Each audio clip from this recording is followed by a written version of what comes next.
जय श्री राम। नमस्कार दोस्तों, स्वागत है आप सभी का आपके अपने YouTube चैनल चंद्रमनीषा भक्ति पर। दोस्तों, आज की इस वीडियो में हम लोग उसके आगे का अध्याय पढ़ेंगे जहाँ तक हम लोगों ने पढ़ लिया है श्री रामचरितमानस। अगर दोस्तों आप वीडियो पर नए हैं तो प्लीज़ जाकर सारी वीडियो को देखते आइए, तब जाकर आपको ये सारी कथाएँ आपको समझ में आएंगी दोस्तों, और आपको अच्छा भी लगेगा। तो चलिए दोस्तों, शुरुआत करते हैं आज का अध्याय। दोस्तों, हम लोगों ने इस दोहे तक पढ़ा है जब अहल्या के पास भगवान श्री रामचंद्र जी अपने गुरु विश्वामित्र जी के साथ पहुंचते हैं दोस्तों। तो देखिए क्या होता है वहाँ।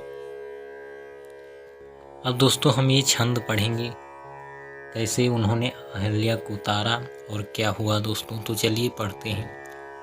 पर सतपद पावन शोक न सावन, प्रगट भई तप पुंज सही।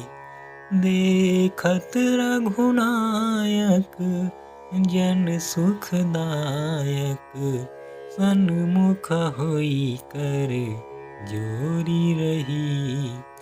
अति प्रेम अधीरा पुलक शरीरा, मुख नहीं आवै बचन कही।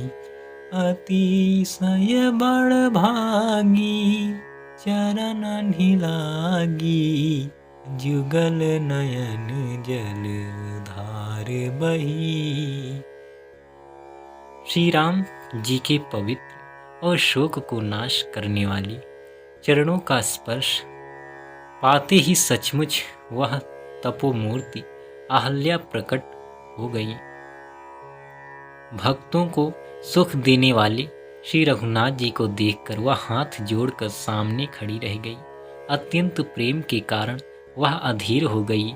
उसका शरीर पुलकित हो उठा, मुख से वचन कहने में नहीं आते थे। वह अत्यंत बड़भागिनी अहल्या प्रभु के चरणों से लिपट गई और उसके दोनों नेत्रों से जल प्रेम और आनंद के आंसुओं की धारा बहने लगी। दोस्तों, जैसे ही भगवान ने चरणों का उसको स्पर्श किया तो वह सचमुच ही तपोमूर्ति प्रकट हुई अहल्या के रूप में, और भगवान से उसने हाथ जोड़कर सामने खड़ी हुई भगवान की, और अत्यंत प्रेम के कारण अधीर हो गई। धीरज नहीं धर पा रही है वो। उसका शरीर पुलकित है, रोमांचित है, मुख से कुछ कह भी नहीं पा रही। वो अपने आप को बहुत बड़भागिनी समझती है और भगवान के चरणों से लिपट गई और आंसुओं की धारा भी बहने लगी। धीरज मन कीन्हा प्रभु कहूँ चीन्हा, रघुपति कृपा भगति पाई। अति निर्मल बानी स्तुति ठानी, ज्ञान गम्य जय रघुराई। मैं नारी पावन प्रभु जग पावन, रावण रिपुजन सुखदाई। राजीव बिलोचन भव भय मोचन, पाहि पाहि सर नहीं आई। फिर उसने मन में धीरज धरकर प्रभु को पहचाना और श्री रघुनाथ जी की कृपा से भक्ति प्राप्त की। तब अत्यंत निर्मल वाणी से उसने इस प्रकार स्तुति प्रारंभ की। हे ज्ञान से जानने योग्य श्री रघुनाथ जी, आपकी जय हो। मैं सहज ही अपवित्र स्त्री हूँ, और हे प्रभु, आप जगत को पवित्र करने वाली, भक्तों को सुख देने वाली और रावण के शत्रु हैं। हे कमल नयन, हे संसार जन्म मृत्यु के भय से छुड़ाने वाली, मैं आपकी शरण आया हूँ। मेरी रक्षा कीजिए, रक्षा कीजिए। दोस्तों, उसने धीरज धर के प्रभु को पहचान लिया और अब वो भगवान की स्तुति और वंदना करने लगी और स्वयं को अपवित्र मानती है और कहती है, आप तो जगत को पवित्र करने वाले हैं, भक्तों को सुख देने वाले हैं, हे कमल नयन, जन्म मृत्यु के भय से छुड़ाने वाली, मैं आपकी शरण आई हूँ, मेरी रक्षा कीजिए। मुनि श्राप जो दीन्हा, अति भल कीन्हा, परम अनुग्रह मैं माना। देख्यूं भरि लोचन, हरि भव मोचन, इहै लाभ कर जाना। बिनती प्रभु मोरी, मैं मति भोरी, नाथ न मांगऊं बर आना। पद कमल परागा, रस अनुरागा, मम मन मधुप करे पाना। मुनि ने जो मुझे शाप दिया सो बहुत ही अच्छा किया। मैं उसे अत्यंत अनुग्रह मानती हूँ कि जिसके कारण मैंने संसार से छुड़ाने वाले श्री हरि आपको नेत्र भर कर देखा। इसी आपके दर्शन को शंकर जी सबसे बड़ा लाभ समझते हैं। हे प्रभु, मैं बुद्धि की बड़ी भोली हूँ, मेरी एक विनती है। हे नाथ, मैं और कोई वर नहीं मांगती, केवल यही चाहती हूँ कि मेरा मन रूपी भौरा आपके चरण कमल की रज के प्रेम की रस का सदा पान करता रहे। वो कह रही हैं कि मैं ये आपसे केवल वर मांगती हूँ कि आपके चरण कमल की रज के प्रेम रूपी रस का मैं सदा पान करता रहूं, मैं उसी में लगी रहूं, मेरा मन उसी में लगा रहे, रमा रहे।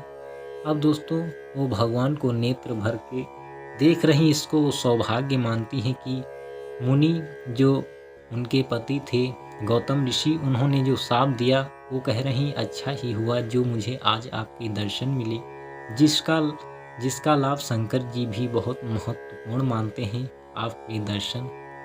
सो मुझे आपके दर्शन जो हुए आज। जेहि पद सुर सरिता, परम पुनीता, प्रगट भई शिव शीस धरी। सोई पद पंकज, जेहि पूजत अज, मम सिर धरऊ कृपाल हरि। एहि भांति सिधारी, गौतम नारी, बार बार हरि चरण परी। जो अति मन भावा, सो बर पावा, गए पति लोक आनंद भरी। गए पति लोक आनंद भरी। जिन चरणों से परम पवित्र देव नदी गंगा जी प्रकट हुई, जिन्हें शिव जी ने सिर पर धारण किया और जिन चरण कमलों को ब्रह्मा जी पूजते हैं, कृपालु हरि आपने उन्हीं को मेरे सिर पर रखा। इस प्रकार स्तुति करती हुई बार बार भगवान के चरणों में गिरकर जो मन को बहुत ही अच्छा लगा, उस वर को पाकर गौतम की स्त्री अहल्या आनंद में भरी हुई पति लोक को चली गई। दोस्तों, भगवान की उन्होंने स्तुति की, वंदना की। वो कह रही हैं कि देव नदी गंगा जी जिन चरणों से निकली, शिव जी ने जिनको धारण किया अपने सिर पे, और ब्रह्मा जी जिन चरणों की वंदना करते हैं, पूजते हैं, वही चरण आपने मेरे सिर पर रखे। ऐसी स्तुति करती हुई और मन को जो उनको बहुत अच्छा लगा, वो वर भी उन्होंने पाया। और फिर गौतम ऋषि की स्त्री अहल्या आनंद में भरी हुई अपने पति के लोक को चली गईं। अस प्रभु दीन बंधु हरि, कारण रहित दयाल। तुलसीदास सठ तेहि भजू, छाड़ी कपट जंजाल। प्रभु श्री रामचंद्र जी ऐसे दीनबंधु और बिना ही कारण दया करने वाले हैं। तुलसीदास जी कहते हैं, हे शठ मन, तू कपट जंजाल छोड़कर उन्हीं का भजन कर। दोस्तों, तुलसीदास जी अब कह रहे हैं इस दोहे के माध्यम से कि वो कह रहे हैं कि प्रभु श्री रामचंद्र जी कितने दयालु हैं और ऐसे दीन बंधु हैं जो बिना कारण के भी दया करते हैं। वो कह रहे हैं, हे शठ, हे मन, तू ये सारी कपट और जंजाल छोड़कर उन्हीं भगवान श्री राम का भजन कर, उनमें अपना मन रमा। दोस्तों, आशा करता हूँ आज का ये अध्याय आपको अच्छा लगा होगा। अगर अच्छा लगे तो इसे शेयर करना और इसको पढ़िए और श्री राम जी का आशीर्वाद आपको मिले, यही मेरी शुभकामनाएं आपको मैं दे रहा हूँ। तो दोस्तों, आज के लिए बस यहीं तक। जय श्री राम, नमस्कार।